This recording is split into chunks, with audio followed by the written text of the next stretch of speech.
Tēnā koutou, kia ora. My name is Josh. E mua today Winton School, I'm Callum. Welcome to NEWS News for Wapiti, the 10th of September. Straight into Te Kupu o Te Wiki. This week's word is hiakai, which is te reo for hungry, as in kei te hiakai koe. Are you hungry? Yes, I am. Thank goodness it's morning tea time. Tomorrow is Raumiri. That means hot chocolates and sausage sizzles.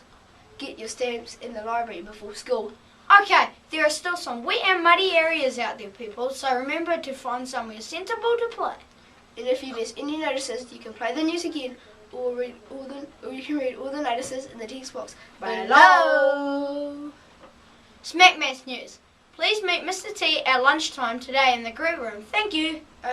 Okay.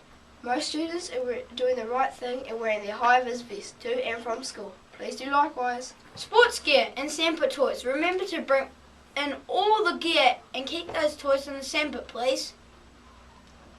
And that's all from today from everyone here at the NEWS News team. Ka kite popo. Stay clean, stay dry, and stay classy, Winton School.